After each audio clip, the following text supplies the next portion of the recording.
इस अभिक्रिया में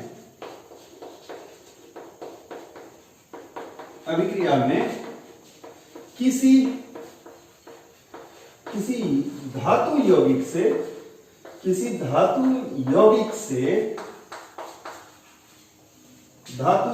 से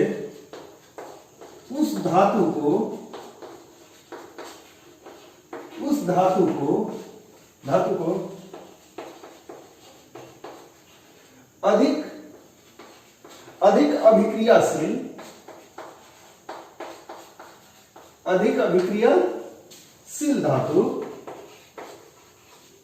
अधिक अभिक्रियाशील धातु विस्थापित कर देता है। विस्थापित मतलब क्या?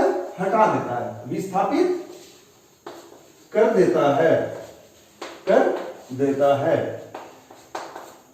इसका मतलब ये है, जैसे कोई आपको धातु यौगिक दिया हुआ है, कॉपर धातु का यौगिक है, इसमें हम लोग क्या करें, अगर आयरन रॉड हम लोग डाल दें, आयरन रॉड, तो ये धीरे धीरे आयरन क्या है, इससे अधिक अभिक्रियाशील है। कॉपर से आयरन हमारा क्या है, अधिक अभिक्रियाशील है। तो इस वजह से क्या करता है, आयरन इनको विस्थापित कर देता है, किसको, कॉपर को, और क्या कर देता है, अपने FeSO4 बना लेता है और जल का विलयन बना लिया तथा कॉपर को क्या कर दिया, विस्थापित कर दिया। तो इसमें क्या होता है कि अधिक अभिक्रियाशील धातु कम अभिक्रियाशील धातु को उसके यौगिक से हटा देता है, विस्थापित कर देता है। उसे हम क्या कहते हैं, विस्थापन अभिक्रिया, मतलब डिस्प्लेसमेंट रिएक्शन कहते हैं। अब इसे हमें अच्छे से समझने के लिए अभिक्रियाशीलता श्रेणी समझना होगा। अभिक्रियाशीलता श्रेणी, जैसे आप जानते हैं, धातुओं की अलग अलग अभिक्रिया करने की क्षमता होती है, किसी की अधिक होती है, किसी की कम होती है। तो जब हम लोग धातुओं को उनके अधिकतम अभिक्रिया करने की क्षमता से कम अभिक्रिया करने की क्षमता की तरफ से हम लोग अरेंज कर दें, उन्हें श्रेणीवार लिख दें, अधिक अभिक्रियाशील धातु से कम अभिक्रियाशील धातु की तरफ, तो उसे हम लोग अभिक्रियाशील श्रेणी करते हैं। तो उस श्रेणी को हम लोग देखते हैं।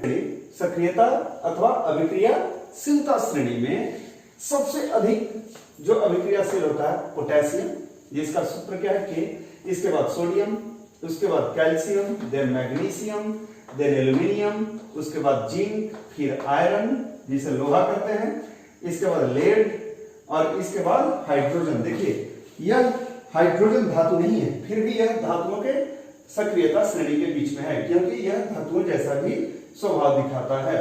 इसके बाद है Hg क्या होता है, पारा, मरकरी, Ag सिल्वर, आप इसे कई बार देख चुके हैं। Au क्या होता है, गोल्ड। अब देखिए इसमें सबसे अधिक सक्रिय कौन होता है, सबसे अधिक सक्रिय कौन होता है, ये होता है सबसे अधिक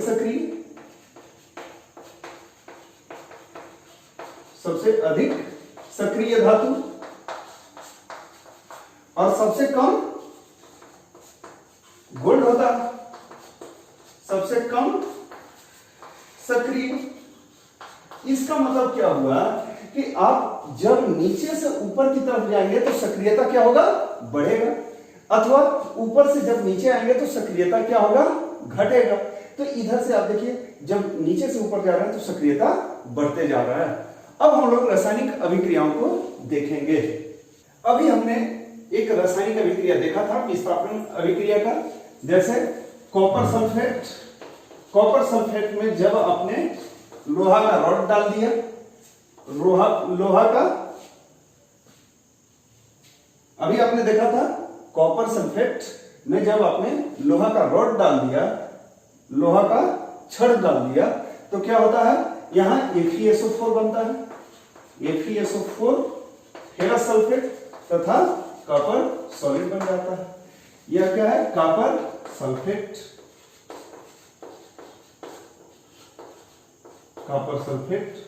और यह लोहा हो गया। अब देखिए यह क्या है, आयरन सल्फेट,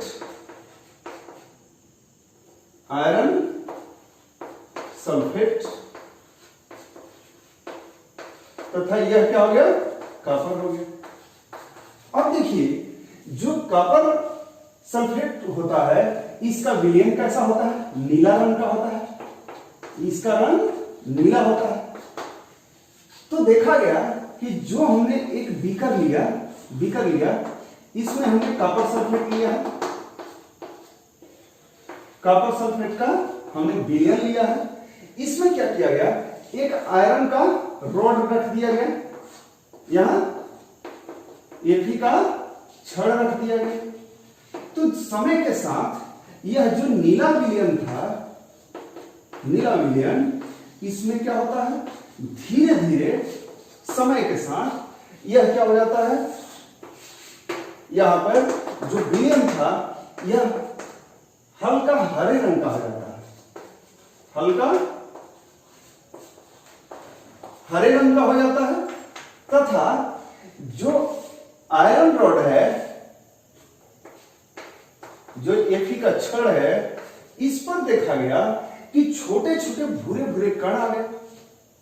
इस पर देखा गया छोटे छोटे क्या हैं, भूरे भूरे कण आ गए, भूरे कण आ गए। तो अब यह क्यों हो रहा है, यह आपसे पूछ लिया जाता है कि जब हम, क्वेश्चन आपसे ऐसे पूछा जाता है कि जब कॉपर सल्फेट का नीला विलयन होता है, उसमें लोहे के रड डालने पर धीरे धीरे उसका रंग हल्का हरे रंग का हो जाता है और रॉड पर भूरे रंग के कण आ जाते हैं। ऐसा क्यों, रासायनिक अभिक्रिया लिखें तथा इसे वर्णन करें। तो आप कैसे वर्णन करेंगे, देखिए यहां है क्या कि कॉपर सल्फेट है, कॉपर सल्फेट का नीला रंग होता है, अतः विलयन का रंग क्या है, नीला है। लेकिन समय के साथ अब देखिए आयरन जो है, अब देखिए आयरन और कॉपर के बीच में आप अभिक्रियाशीलता श्रेणी में देखिए, कॉपर कहां है, यहां आपको मरकरी के नीचे क्या होता है, कॉपर होता है, यहां Hg है, Hg के जस्ट नीचे क्या होता है, कॉपर होता है। तो कॉपर यहां है और आयरन कहां है, यहां है, ऊपर है। तो देखिए जो अधिक अभिक्रियाशील है, जो ऊपर है वह क्या है, अधिक अभिक्रियाशील है। तो अधिक अभिक्रियाशील वाला कम अभिक्रियाशील को उसके यौगिक से विस्थापित कर देगा, यही विस्थापन अभिक्रिया है। अधिक अभिक्रियाशील वाला कम अभिक्रियाशील धातु वाले को उसके यौगिक से विस्थापित कर देगा। तो यहाँ क्या हुआ, अधिक अभिक्रियाशील है, अतः इसने आयरन ने क्या किया, इनको यहां से विस्थापित कर दिया और क्या हो गया, आयरन सल्फेट बना, जिसका रंग का कैसा होता है, हल्का हरा होता है, हल्का हरे रंग का होता है। तो इस वजह से क्या हुआ, समय के साथ जो विलयन है वह कैसा हो गया, हल्का हरे रंग का हो गया। तो इस तरह आप बता देंगे कि चूंकि शुरू में कॉपर सल्फेट था अतः विलयन का रंग नीला था, परंतु समय के साथ यहाँ FeSO4 बन गया, जिसके वजह से इसका रंग कैसा हो गया, हल्का हरे रंग का हो गया। बहुत ही महत्वपूर्ण है, बार बार पूछा जाता है। अब देखिए एक दूसरा रासायनिक अभिक्रिया लेते हैं। जब हम कॉपर सल्फेट में जिंक का रॉड डाल देते हैं, यहाँ पिछले केस में आयरन था, अब हमने जिंक का छड़ ले लिया, तो जो जिंक का छड़ है उस पर भी भूरे रंग के कण आ रहे तथा विलयन का रंग कैसा हो जाता है, रंगहीन हो जाता है। इसका वर्णन कीजिए। ऐसे अभिक्रिया बहुत ही महत्वपूर्ण है, अति महत्वपूर्ण है और ऐसे आपके परीक्षाओं में, बोर्ड परीक्षाओं में बार बार पूछे जाते हैं। इसे अच्छे से समझिए। देखिए एक बार फिर से दूसरा अभिक्रिया, यहाँ कॉपर सल्फेट था अतः विलयन का रंग कैसा था, आपको नीला था। परंतु समय के साथ जो जिंक है, जिंक और कॉपर के बीच में इनका स्थान देखिए, तो जिंक ऊपर है किससे, कॉपर से, जिंक किससे, कॉपर से ऊपर है, अतः जिंक अधिक अभिक्रियाशील हुआ कॉपर से। तो कॉपर सल्फेट का जो यौगिक है उससे जिंक उनको क्या करेगा, विस्थापित कर देगा। तो देखिए जिंक इनको विस्थापित कर दिया, विस्थापित करके ZnHO4 बना, जिसका रंग कैसा होता है, रंगहीन होता है, श्वेत होता है, कोई रंग ही नहीं होता है, मतलब श्वेत रंग का होता है। तो इस तरह से क्या होगा, यहाँ श्वेत रंग का यौगिक बन रहा है, उस यौगिक का नाम क्या है, ZnSO4। तो ZnSO4 का विलयन यहाँ बन रहा है, अतः समय के साथ विलयन का रंग कैसा हो जाता है, नीला से क्या हो गया, रंगहीन हो गया। और जो यहाँ भूरे रंग के कण बन रहे हैं वह किसके हैं, भूरे रंग का कण किसके हैं, कॉपर के बन रहे हैं, क्योंकि कॉपर कैसा होता है, भूरे रंग का होता है। तो इस तरह से आप रासायनिक अभिक्रियाओं का वर्णन करेंगे, ऐसे ये बार बार पूछे जाते हैं। अब देखिए यहाँ ZnSO4 का विलयन है, उसमें हम लोग लोहे का रॉड डाल दे, लोहे का रॉड डाल दे तो क्या होगा, आप सोचिए, आप बताइए क्या होगा, रासायनिक अभिक्रिया होगा या नहीं होगा। यह आप कैसे चेक करेंगे? कई बार आपसे पूछ लिया जाता है कि इनमें से कौन सी रासायनिक अभिक्रिया होगी अथवा कौन सी नहीं होगी। तो अब यहां देखते हैं, यहां जिंक जो है, जिंक और आयरन का दोनों का, अब देखिए जिंक और आयरन में कौन अधिक अभिक्रियाशील है? जिंक ऊपर है, तो जिंक क्या है? अधिक अभिक्रियाशील है। तो ये जो धातु है खुद ही अधिक अभिक्रियाशील है, तो कम अभिक्रियाशील वाले इसको हटा नहीं पाएंगे, अतः यह रासायनिक अभिक्रिया नहीं होगा। फिर से, चूंकि जिंक ऊपर है आयरन से, अतः जिंक अधिक अभिक्रियाशील है। जिंक ऊपर है आयरन से, अतः जिंक अधिक अभिक्रियाशील है, तो कम अभिक्रियाशील वाले विस्थापित नहीं कर पाएंगे, अतः यह रासायनिक अभिक्रिया संभव नहीं है। परंतु यही आप ले लेते हैं FeSO4 और इसको जिंक से अभिक्रिया कराते हैं, तो क्या होता है? यहां ZnSO4 बनेगा ये नहीं? आप बताइए, बनेगा ये नहीं? सोचिए। तो देखिए यहां जिंक और आयरन, तो ये आयरन क्या है? कम अभिक्रियाशील है क्योंकि नीचे है, और जिंक अधिक अभिक्रियाशील है, तो इनको विस्थापित कर देगा। और यह क्या है? आपको हल्का जो हरे रंग के हैं, हल्का हरे रंग के हैं, ये फिर क्या हो जाएंगे? विलयन का रंग रंगहीन हो जाएगा, क्योंकि समय के साथ जिंक सल्फेट बन रहा है, जिंक सल्फेट बन रहा है। आयरन सल्फेट में से आयरन को विस्थापित करके जिंक क्या कर दिया? जिंक सल्फेट तथा आयरन बना रहा है। तो इस तरह से देखिए बहुत ही आसान है। अतः आप इस अभिक्रियाशीलता श्रेणी को, सक्रियता श्रेणी को आप जितना जल्दी संभव हो इसे याद कर लें। तो जितना जल्दी आप याद कर लेंगे उतना ही आप आसानी से आप रासायनिक अभिक्रिया कौन सा होगा अथवा नहीं होगा इसको आप समझ सकते हैं। अब इसी तरह देखिए CuCl2 जब लेड से अभिक्रिया करता है तो क्या होता है? लेड से, इसका नाम बताइए क्या है? +2 है, कॉपर +2 है, अतः क्यूप्रिक क्लोराइड। जब क्यूप्रिक क्लोराइड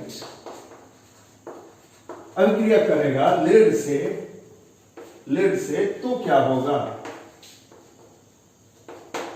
यह एक्वस विलयन बनाता है। अब देखिए तो यह क्या देगा? PbCl2 देगा, तथा यह क्या दे देगा? Cu सॉलिड देगा। ऐसा क्यों? आप देखिए कॉपर क्या है? नीचे है, और लेड क्या है? ऊपर है। जो रिएक्शन करने जा रहा है वो क्या है? ऊपर है, अतः अधिक अभिक्रियाशील है। अतः क्या करेगा? कॉपर को विस्थापित करेगा इनके यौगिक से, CuCl2 इनके यौगिक से जो ऊपर रिएक्शन करने जा रहा है वो ऊपर है, अतः अधिक अभिक्रियाशील है, अतः इनको विस्थापित करेगा। तो इनका क्या होता है? हरा रंग होता है, इनका हरा रंग का विलयन होता है। तो शुरू में हरा रंग का विलयन होता है, परंतु समय के साथ यह लेड क्लोराइड बन रहा है, लेड क्लोराइड तथा कॉपर बन रहा है, कॉपर, और विलयन का रंग समय के साथ हरे रंग से क्या हो जाएगा? रंगहीन हो जाता है। PbCl2 का कैसा होता है? रंगहीन होता है, मतलब श्वेत होता है। तो देखिए कुछ यौगिक महत्वपूर्ण है, उनका आपको रंग याद रखना होगा, और जितना हमने आपको बताया उतना में लगभग आपका काम चल जाएगा। अतः कुछ यौगिक का आपको रंग ध्यान रखना चाहिए, क्योंकि ये सब परीक्षाओं में पूछे जाते हैं। अब देखिए, अब आपसे एक महत्वपूर्ण क्वेश्चन देखिए, अगर HCl है, HCl से सोडियम का अभिक्रिया करेंगे तो होगा या नहीं होगा? यह क्या है? हाइड्रोक्लोरिक अम्ल। तो हाइड्रोक्लोरिक अम्ल से यह अभिक्रिया होगा या नहीं होगा सोडियम का? बताइए, होगा या नहीं होगा? तो देखिए हाइड्रोजन कहां है? यहां है, और सोडियम जो रिएक्शन करने जा रहा है यहां है, तो यह अधिक अभिक्रियाशील है, अतः क्या होगा? यह रिएक्शन होगा, और क्या बन जाएगा? लवण बनेगा तथा हाइड्रोजन गैस बनेगा। इसी तरह अगर मान लिया जाए HCl है और आयरन का अभिक्रिया हो तो क्या होगा? यहां अभिक्रिया होगा या नहीं होगा? तो देखिए आयरन ऊपर है हाइड्रोजन से, अतः यह अम्ल से हाइड्रोजन को विस्थापित करेगा, और क्या बनेगा? FeCl2 तथा हाइड्रोजन गैस बनेगा। परंतु यहीं पर देखिए HCl का कॉपर के साथ अभिक्रिया कर दीजिए, अथवा HCl का आप सिल्वर के साथ अभिक्रिया कर दीजिए, रिएक्शन होगा या नहीं होगा, आप बताइए। तो देखिए हाइड्रोजन से कॉपर नीचे है, जो भी स्थापित करने जा रहा है कॉपर हाइड्रोजन को, वो नीचे है, नीचे है मतलब कम अभिक्रियाशील है, कम अभिक्रियाशील वाले विस्थापित नहीं कर पाएंगे। उसी तरह सिल्वर भी नीचे है हाइड्रोजन से नीचे है सिल्वर, तो कम अभिक्रियाशील है, अतः यह भी विस्थापित नहीं करेगा और हाइड्रोजन गैस नहीं बनेगा। तो यह भी बहुत ही महत्वपूर्ण क्वेश्चन है कि सोडियम हाइड्रोक्लोरिक एसिड या सल्फ्यूरिक एसिड से हाइड्रोजन गैस बनाता है, परंतु कॉपर के साथ नहीं बनाता है। तो क्या लिखेंगे, क्योंकि कॉपर नीचे है हाइड्रोजन से, अतः विस्थापन अभिक्रिया नहीं होता है और हाइड्रोजन गैस का निर्माण नहीं होता है। परंतु यहाँ सोडियम हाइड्रोजन से ऊपर है, अतः अधिक अभिक्रियाशील है और विस्थापित करके हाइड्रोजन गैस बनाता है। तो इस तरह से आप इन्हें ध्यान देंगे। नेक्स्ट है द्विविस्थापन अभिक्रिया। द्विविस्थापन अभिक्रिया, इसे इंग्लिश में हम लोग कहते हैं डबल डिस्प्लेसमेंट रिएक्शन। डबल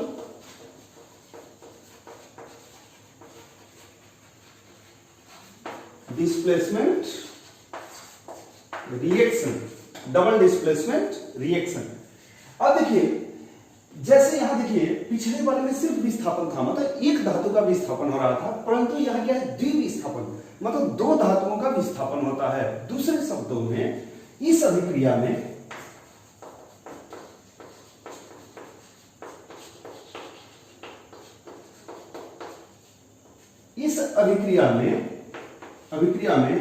अभिकारकों के बीच, अभिकारकों अथवा लवणों के बीच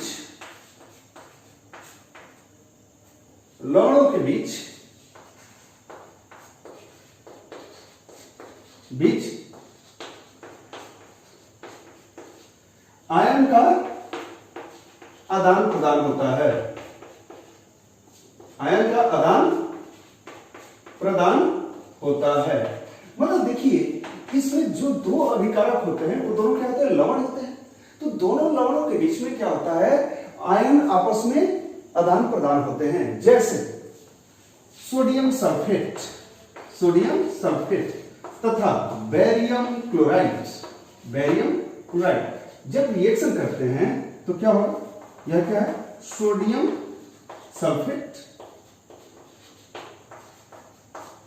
सल्फेट तथा यह क्या हो गया, बेरियम क्लोराइड। बेरियम और क्लोरीन है, बेरियम क्लोराइड। इनके साथ क्या बनेगा, BaSO4 बन जाता है, BaSO4, और यह सॉलिड बन जाता है तथा यहां NaCl बन जाता है। NaCl एक्वस या विलयन में घुल जाता है और यह देखिए सॉलिड बन रहा है, सॉलिड, और यह सॉलिड को हम लोग यहाँ पीपीटी लिख देते हैं। आपको पीपीटी बताया था, प्रेसिपिटेट मतलब अवक्षेप बनना। तो यह क्या है, बेरियम सल्फेट है, बेरियम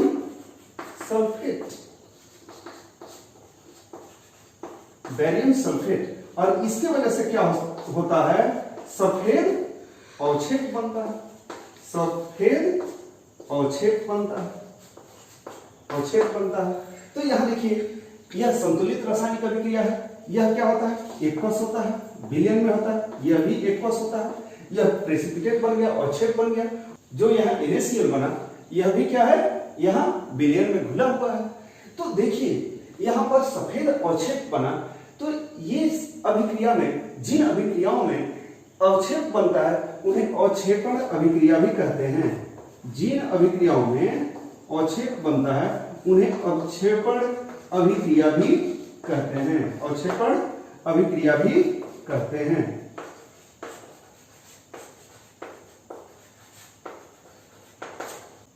अब देखिए अभी हमने जो अभिक्रिया देखा इसमें क्या हो रहा है, यहां देखिए सल्फेट के साथ यहां कौन आ गया, बेरियम आ गया, मतलब इनके साथ ये चला गया और ये किसके साथ चला गया, इनके साथ चला गया।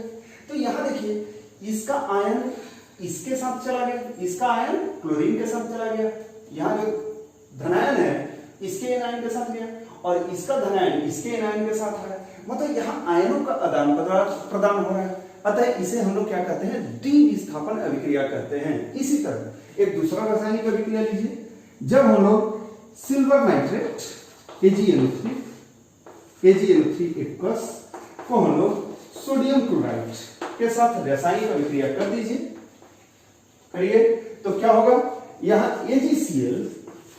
AgCl का प्रेसिपिटेट मिल जाता है और यहां आपको NaNO3 विलयन में घुल जाता है, NaNO3 विलयन में घुल जाता है। तो अब देखिए यह सिल्वर नाइट्रेट हुआ, सिल्वर नाइट्रेट हुआ, और यह क्या है, सोडियम क्लोराइड,